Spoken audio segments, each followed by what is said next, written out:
Job well done! Ito ang sabi ng ilan nating kababayan kay Pangulong Ferdinand R. Marcos Jr. Akala kasi nila noon, haka-haka lang ang 20 pesos kada kilong bigas. Pero realidad na ito ngayon, sa ilalim ng 20 bigas meron na o BBM na program. At dahil sa murang bigas na available sa mga kadiwa ng Pangulo, nakakabili na ang mas marami, mas masarap at mas masustansyang ulam ang ating mga kababayan. Panoorin po natin ito. Nakakatulong po itong programang to dahil mas mababa nga po yung presyo. Maalsa po siyang bigas, maganda, maputi. Okay po sa aming pamilya yung bigas kayo nakakatipid po. Para naman po kaming mga senior na Pero po nang maglakad, maraming salamat po. Marami dito makakabili ng murang bigas na sa halagang 20 pesos. Maraming salamat po dahil sa kagipitan nga po ng bulsa natin, mas nakakatulong nga po ito. Dapat laging may nakikitang pulis. Yan ang utos ni Pangulong Ferdinand R. Marcos Jr. sa DILG at PNP. Kaya naman pinag-igting ng National Capital Region Police Office o NCRPO ang police visibility nito bilang bahagi ng recalibrated campaign laban sa kriminalidad. Ayon sa NCRPO, 21,532 personnel ang kanilang dineploy para mas makita, marinig at maramdaman ng ating mga kababayan na ligtas ang ating mga lansangan. Narito po ang video.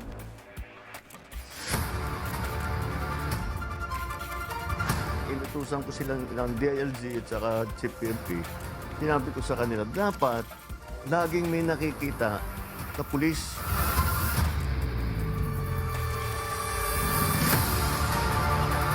Kailangan ang pakiramdam ng tao, laging may pulis dito. Nararamdaman ng mga tao na safe ng kapaligiran kahit sa Metro Manila, kahit saan magpunta, okay naman. Okay ang palakad ng mga gobyerno natin, mga kapulisan, ayos naman. At maganda-ganda naman maraming kapulisan. Nakikita naman natin yung mga pulis dito. Responsive naman sila, active naman sila na nag-aayos sa mga traffic natin dito sa lugar na to.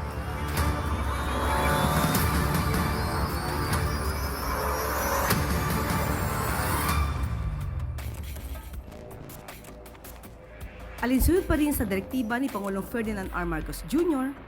na mapagaan at mapaganda pa ang commuting experience ng ating mga kababayan. Patuloy ang mga pagbabagong ipinatutupad ng Department of Transportation para makita at maramdaman ito. Pinaghahandaan na rin ng DOTR ang nalalapit na EDSA Rebuild Project. Para bigyan tayo ng karagdagang detalye, kasama natin ngayon si Transportation Secretary Vince Dizon.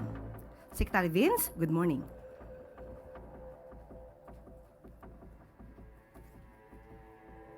Magandang umaga po. Magandang umaga po sa Malacanang Press Corps. Magandang umaga sa lahat ng ating mga tagapanood.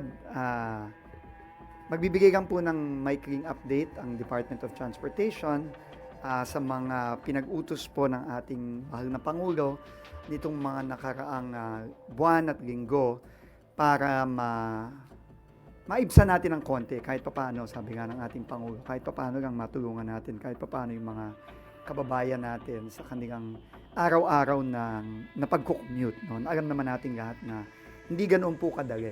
No? So, siguro po, papaandarin lang po natin itong ating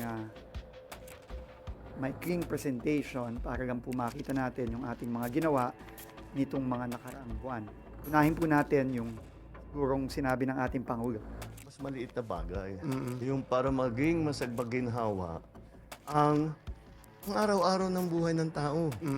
Yung pila sa tren, yung traffic, yung mga ganyang klase. Para naman mas maginhawa ang buhay ng tao. So, ayon na rin sa direktiba ng ating Pangulo na mag-focus po tayo sa mga pang-araw-araw na minsan naiisip natin maliliit na bagay, pero sa mga kababayan natin, hindi yan maliliit. No? Malaking bagay yan dahil araw-araw po nilang dinadaanan yan. Ito po, nakita po natin yung ginawa natin itong mga nakaraang linggo para po mapaigsi at maibsan ang hirap ng mga kababayan natin sa pila sa MRT. So, ito po makikita nyo nung nitong yung comparison, no? North Avenue Station po yan. Yan po ang isa sa mga pinaka-congested na stasyon ng MRT tuwing rush hour, lalo na sa umaga, between 7 to 9 o'clock ng umaga or 6 to 9 ng umaga. Makikita po natin napakalaking diferensya. No? Dati po, umaabot ng halos isang oras ang pila dyan, minsan lampas pa ng isang oras. Pero dahil po sa mga ginawa natin, base sa direktiba ng ating Pangulo, ngayon po, minuto na lang po ang binibilang ng mga kababayan natin sa mga stasyon sa MRT na ginawa na natin yung ating mga pagbabago. No? Nakita po natin yung pagdadagdag ng mga tren, pagtatanggal doon sa mga x-ray, pero pinapanatili pa rin natin ang seguridad ng mga stasyon at ng mga kababayan natin. Nagdagdag po tayo ng mga K9 sniffing dogs, mga mas madaming mga armed personnel ng ating Philippine Coast Guard. At dahil doon po, safe pa rin ang biyahe ng mga kababayan natin, pero makikita naman natin na mas mabilis na ang kanilang pagpipila. Can you imagine po, no? Kung dati isang oras yan mahigit, no? So 2 beses yan sa isang araw, no? Isa papunta, isa pa uwi. 2 oras po halos ang nasa-save ng mga kababayan natin. Napakalaking bagay po niyan, lalo na para sa kanilang mga pamilya, para sa kanilang mas productive na araw sa trabaho. Napakalaking bagay po ng 2 oras na yan na masasave nila araw-araw. So, pipigitin pa po natin, no? Hindi pa po ito ang huli sa mga ginagawa nating mga pagbabago dito sa ating mga trend. At meron din po tayong ginawa sa airport naman, no? Yung susunod na nung nakaraan po, ito po nakita po ginawa po natin to bago mag Holy Week, kasi nga sabi ng Pangulo kailangan gawin natin mas conveniente ang biyahe ng mga kababayan natin. Example lang po, no, yung nasa taas pong video, April 10, 2025 yan, roughly the same time, no, madaling araw. Yan po ang rush hour ng NAIA International Departures, at makikita natin, no, yung diferensya talaga nung nakipagtulungan po tayo sa Bureau of Immigration bago mag Holy Week, at nakita po talaga natin yung diferensya na kaya talaga natin paigsiin ang pila sa NAIA, sa immigration, no? And ang maganda pa dyan, gaganda pa po ito lalo dahil nga sa mga e-gates na papatating, no? Nagbigay po ng magbibigay po ng donation ng San Miguel Corporation, at tingin ko po within the year bago magpasko magdadagdag tayo ng e-gate sa NAIA, lalo pang mawawala ang pila sa immigration sa NAIA. Alinsunod na rin sa utos ng Pangulo. And ito, nakita natin, no? Ito yung mga ginawa natin, bibilisan ko na lang po ito. Umpisa po, inayos natin lahat ng timers sa busway, lalong-lalo na, no, dito nga sa padating na pag-aayos ng DPWH, ng EDSA, ng pag-rebuild ng EDSA ng DPWH. Malaking bagay po ito, no, dahil tuloy-tuloy na po yung daloy ng mga kababayan natin dahil nga naayos yung mga timers sa EDSA. Inayos din po natin yung mga elevator, at nagdagdag tayo ng mga iba pang magagamit ng ating mga kababayan na may kapansanan, mga PWDs. Siyempre nagdagdag din tayo ng mga PCG personnel. Ito po yung ginawa natin ng mga I think last week lang pala to. Last week lang to. Napagana po natin yung 18 elevators sa busway. Lahat po ng elevators sa kasalukuyan ng MRT ay gumagana, wala naman pong nasisira, at nagdagdag po tayo ng isang wheelchair lift sa isang stasyon na tinesting natin, pero ngayon, since nakita na natin na epektibo, pinapadagdag na po natin sa lahat ng busway stations sa EDSA. Yung mga iba pa, syempre yung pagdagdag natin ng tren, nasa 20 trains na po tayo ngayon, pero gaya po nung inanunsyo natin this week, gusto pa natin magdagdag ng 3 pa sana. No, tayo po kasalukuyang nakikipag-usap sa Sumitomo Corporation ng Japan para madagdagan palalo ang mga tren natin. Of course, without compromising the safety of the system and the safety of the trains. No? At alam nyo naman din, nagdagdag din tayo ng operating hours ng 1 oras sa gabi a few weeks ago. And meron po kasi mga klase sa amin ito yung epekto nun. Umabot po ng 9 p.m. Yung pinaka-exact po na 9 PM tapos ng klase din. Maglalakad po ako papuntang station po mismo. So parang additional na oras din po sa akin kasi in case na hulahin po ako sa oras, saka nagmamadali po ako na makahabol po sa huling station. Nakatulong po yun sa akin para di po ako masyadong magmadali. Lalo na pag So ito po, makikita natin no, yung sinabi nga ng Pangulo ng podcast niya last week na yung mga maliliit na bagay kailangan talagang pagtuunan ng pansin din ng gobyerno, hindi lang yung mga malalaki. Alam ko sa DOTR, inaasahan nyo din na mag-report kami sa mga malalaking proyekto. Gagawin namin yon. Pero sabi nga ng Pangulo, kailangan talaga mag-focus tayo sa mga bagay na minsan hindi natin nabibigyan ng tamang pansin. No? Pero ito yung mga bagay na pang araw-araw na kailangan na addressin para sa ating mga kababayan. So, tuloy-tuloy tayo no? Dun sa ito, malaking bagay din to, no? Nagtaka nga ako bakit hindi to kagad na-implement. Yung kaya naman palang i-implement agad-agad. Itong cashless option sa MRT, no? Tagal na pa ganyan, pero ano lang pa ganyan, no? In fact, na-implement to, I think in 2 weeks na nakabit agad-agad ng GCash ito. At ang maganda nito, meron kaming parating na mas gaganda pa lalo, no? Ito na yung cashless turnstile, meaning yung turnstile na pwedeng tumanggap ng iba't ibang klaseng payments. I think mga bandang July ito, no? If I'm not mistaken, i-implement na natin sa MRT at sa ibang mga trend natin. Alam ko pati credit card pwede na, itatap mo na lang, o yung phone mo, itatap mo na lang. Hindi ka na kailangan bumili ng beep. No? Nakikita na naman natin ito sa ibang bansa. So, yun ang sabi ng Pangulo, gawin na natin yung mga modern facilities sa ibang bansa dito para sa mga kababayan natin. And then yung libreng sakay, ito yung Ingat po. ito yung mga obviously mga malaking bagay po to. Labor Day na sinabi ng Pangulo natin. So we can proceed to the next one. Ay, maraming salamat. So and syempre yung ito yung mga inspection natin. And ang report lang namin dito, ito pong naalagan yung ito na medyo kinagalit natin ng konti. Sarado na po ito. No? This has already been closed. Hindi na po yan nagagamit. Hindi na po, pinagbawal na po ng LTFRB yan na gamitin, and to date, it is closed. No? Ito po yung mga notices. As sa kasalukuyan, nag-issue din tayo ng 60-day notice sa lahat ng mga bus company na pagandahin nila at ayusin nila ang mga terminal nila. So, siguro, after 30 days, i-inspectionin natin yan kung talagang ginagawa na nila yan. At they have 30 more days to comply. No? At pag hindi sila nag-comply, sabi po natin sa kanila, pasensyahan po tayo. Baka papasara po natin yung mga terminal ngayon. At baka may iba pang sanctions na i-impose dun sa mga bus companies na yan. And finally, I think, syempre po yung tulong natin sa inutos din po ng Pangulong to. No? We had to really make sure na yung mga victims ng Solid North accident, pati na rin yung aksidente sa NAIA, get the justice that they deserve. No? Ito yung sinabi ng Pangulo natin, no? After the May 1 incident and after the NAIA incident ng May 4.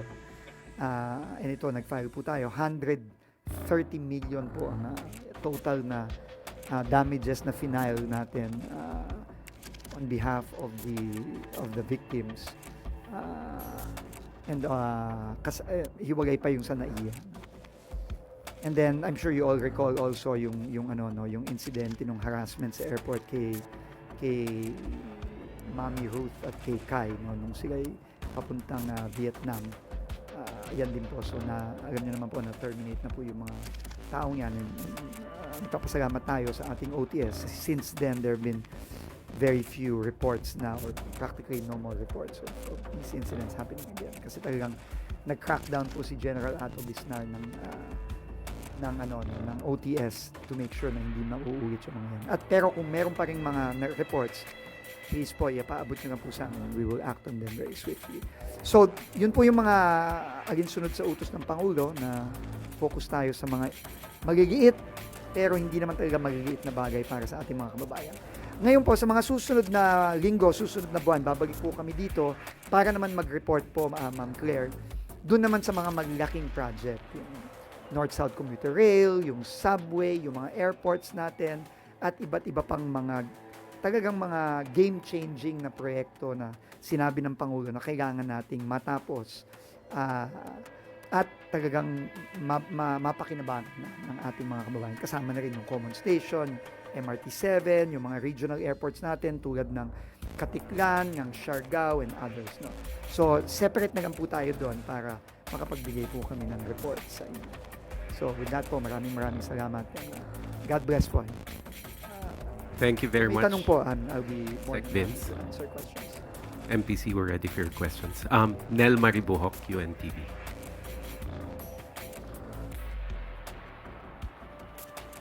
Sir, yung pagtatanggal ng screening devices sa ilang MRT stations, i-apply din po ba ito sa LRT? Abo, ang ginawa lang ho natin, kasi alam niyo naman, no, may mga security concerns yan. So, actually, sinimulan natin to 1 month ago pa eh. Nagsimula tayo mag-pilot sa North Avenue tsaka sa Taft. Pero matagal na coordination yon with the Office of Transport Security, with the Coast Guard, with the MRT3, with the PNP. Marami po tayong ginawang preparasyon dyan. Hindi naman basta-basta natin ginawa to ng mabilisan. Yung K9 sniffing dogs, very important intervention yon. Kaya kung maalala nyo, nag-issue kami ng mga pictures noon na in-inspect ko personally yung K9 Academy sa Clark. Doon po tinetrain ng Coast Guard ang ating mga K9 sniffing dogs. There are almost 700 dogs there who are being trained, no? And yun po, doon po tayo. Actually, nakakatuwa po, no? Kasi gumraduate po yung ating mga K9s, yung mga aso po natin, gumraduate sila, I think, 3 weeks ago. And then, yung pong mga gumraduate sa training, sila po ang dineploy natin sa MRT. So, MRT3, mag-uumpisa tayo doon. Pero nagpapilot na rin tayo sa kasalukuyan sa LRT1. Nagpapilot tayo sa Taft Avenue Station ng LRT1. Tinitingnan natin yung resulta noon over the next few weeks. And nagpapilot din tayo sa Recto Station sa LRT2. Sir, yung mga unnecessary signages, may mga pinatanggal yan. Sir. Yung meron pong nag-viral, no? Ito ay donation nung I think nung dating operator ng MRT3, nag-donate sila ng signages. Napaka-pangit po eh. Napakasama, no? Hindi mo makita. No, parang tarpaulin na ginawa sa recto lang eh. No? So, unfortunately po, doon nagpapasalamat tayo sa donation, pero kung hindi ito papasa sa standards, kasi may standards naman po talaga. May global standards ang signages sa mga public facilities na kailangan sunod. So, pinatanggal po natin yon at papabago natin yan at gagawa po tayo ng tamang standards at tamang signages. So, yun po ang gagawin natin. Pinatanggal po natin yan the other day sa show. Sir, last na. Yung mga aesthetic, yung sa labas ng stasyon, yung mga nasa poste, yung mga advertisement, titingnan din ba? Kasama din po yun sa... yung signages kasi tsaka yung wayfinding, it's really a science eh. In fact, merong mga specialty groups or consultants that really, that's all they do. No? And the colors, the font, where they are printed, lahat yan pinag-aaralan eh. So yun ang ginagawa natin ngayon. So yung mga yon temporary lang lahat yan. No? And aayusin natin yan kapag natapos na yung designs nung ating gagawa, and yan ay puproduce na at i-apply na yan sa lahat simula sa MRT. Thank you po. F. Narciso, DZRH. Morning, Sec. Sir, binanggit niyo po yung timers sa busway. Opo. Isa po sa mga concern ng mga motorista naman yung traffic light doon sa implementation ng NCAP. Possible din daw po ba kaya na malagyan lahat ng traffic light ng countdown timer? Ipaparating ko po sa MMDA. Sila po kasi ang nagmamanage ng ating traffic lights along EDSA. No? So, ipaparating ko po yan. I think naparating na sa kanila at ang sabi naman nila, narinig ko sa balita na sinabi nila na papalagyan nila yan, lalo na ngayon, in preparation for the review. So, I think gagawin nila yan. Very important yon kasi in fact, sa ibang bansa, ano na yan eh, konektado na yan sa CCTV kasi tinitignan na rin nila yung base sa volume, hindi lang yung mano-mano. No? Depende na yan kung gaano kadami yung volume. Lalo na ngayon, may AI na napaprogram na yan ng AI kung gaano katagal ba dapat yung timers. Depende sa volume ng mga sasakyan. I think yun po ang gagawin ng MMDA. Christian Yosores, DZMM. Sir, na-mention niyo po kanina yung MRT Common Station. Di ba recently, binasura na yung terminate na yung contract. Pero ano po yung sinet nating timeline para makapag-grant ng bagong kontrata at ilang percent pa yung hahabulin para fully matapos siya? Actually, hindi na ganun kalaki. Parang nasa mga between 75 to 80% na yung completion ng common station. So, konting-konti na lang. Pero, syempre, hindi matatapos yan kung hindi natin terminate yung lumang kontrata at hindi tayo makamove on. So, nagawa na natin yon last week, terminate na natin. Ngayon ay mag-move on na tayo. Ang goal natin ay pumasok na ang bagong gagawa this year. At ang goal natin ay matapos yan by the beginning of 2027. Yung mga thereabouts. So, mga first or second quarter of 2027. Kasi gusto natin yang isabay sa pag-operationalize naman ng MRT7. So, yun ang ideal scenario natin. Kapag tapos na ang MRT7 at gumagana na at magagamit na ng mga kababayan natin, tapos na rin ang common station para magagamit na lahat. MRT7, common station, at co-connect na rin ng LRT1 at MRT3 doon. One follow-up lang, sir. And ano pong plano natin doon sa yung previous contractor na kinontract natin at terminate? Anong magiging kakahinatan po nila? Ongoing po yan. No? Alam niyo naman, legal issue na yan. So, ayokong pangunahan yung proseso. Pero ang importante sa akin, habang umaandar yung mga prosesong legal na kailangan mangyari between DOTR and the previous contractor is makaka-move on na tayo kasi terminated na yung contract. Tristan Nadalo, Watch.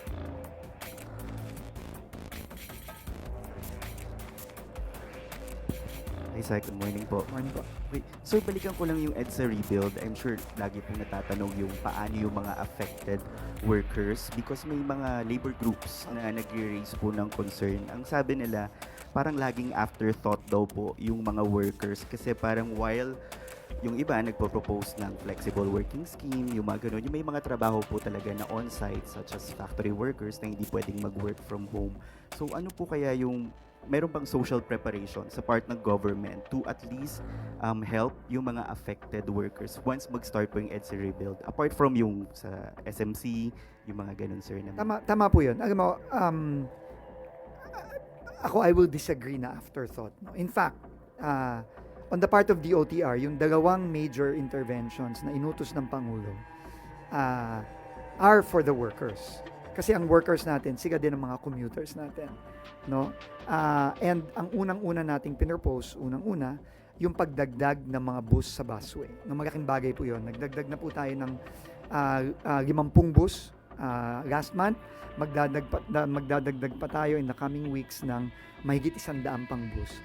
Yun po para sa workers talaga yan. At yung proposal din po natin na pinipilit natin ngayon na magdagdag ng trend at hopefully makapag-extend pa tayo kahit konti ng hours sa umaga para din po sa workers yan. So, those are very important interventions na tingin ko po malaking bagay po yun. So, in fact, yun po ang inuna natin. No?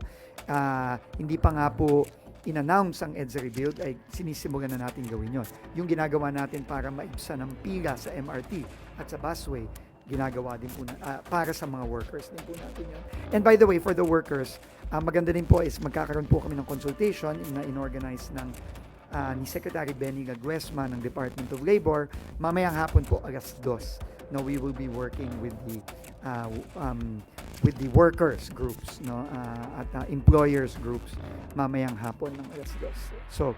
So yun po, no, yun po ang mga inuna natin talaga para sa mga ating mga trabahante sa ating mga workers.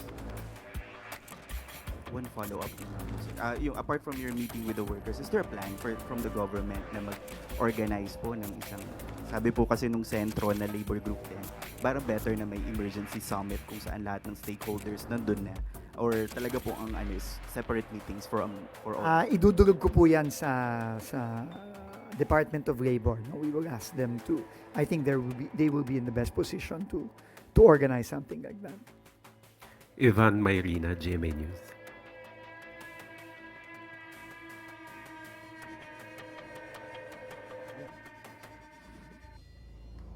Sec, I remember during your first briefing with us 3 months ago, you talked about low-hanging fruits.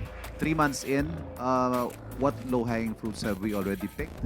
And Do we have empirical, measurable results in terms, for example, travel time ng daily commuters natin? Opo. Thank you, Ivan. No? Yung low-hanging fruit talagang yun ang talagang finocus namin itong first 3 months. No?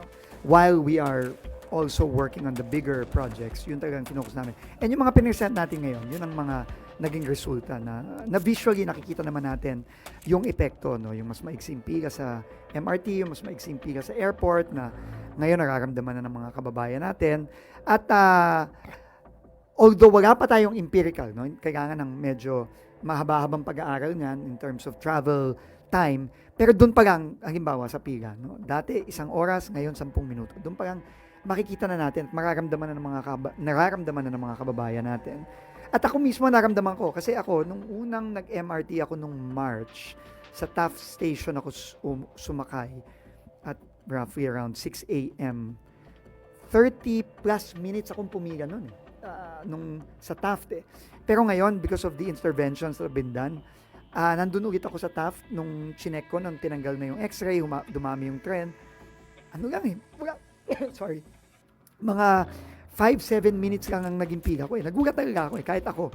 No, so that really is a sea change for our people on a daily basis, no? Para sa mga kababayan natin. Kaya pero ang message natin sa mga kababayan natin, ang message ng ating Pangulo is tuloy-tuloy tayo dito, no? Hindi tayo titigil. Hindi tayo makokontento dito sa nakikita nyo ngayon, no? Kung pwede pa nating pabilisin yan, kung pwede pa nating mawala na totally ang pilang yan, yun po ang gagawin natin. Harleen Delgado, ABS-CBN. Good morning, Sec. We just want to get your reaction po sa suggestions ni Architect June Palafox. For one, regarding the alternate routes, he suggested, Sec, to open up roads inside gated communities and even military camps that are parallel to EDSA, and also build pedestrian bicycle bridges parallel to EDSA. He said, Sec, this should have been done before construction starts since hindi raw po enough yung existing alternate routes. Your comments, sir? Opo, I think pinag-aaralan na ng MMDA yan, no? Yung lalo na yung pagbubukas ng mga subdivisions. And I think that's very valid from Architect June, no? That the government should push for that kasi ano na yan, no? Kumbaga para sa public good na yan eh, no? And I think our private subdivisions have to understand that, you know, the public good always prevails over private rights, no? So I think MMDA is already looking into that. Any more questions for Sec Vince? If there are none, thank you very much, Sec Maraming salamat. Vince Dizon of DOTR. Ako po ibabalik para naman sa mga big ticket projects, and I think that's something to look forward to as well. Thank you very much. Good morning.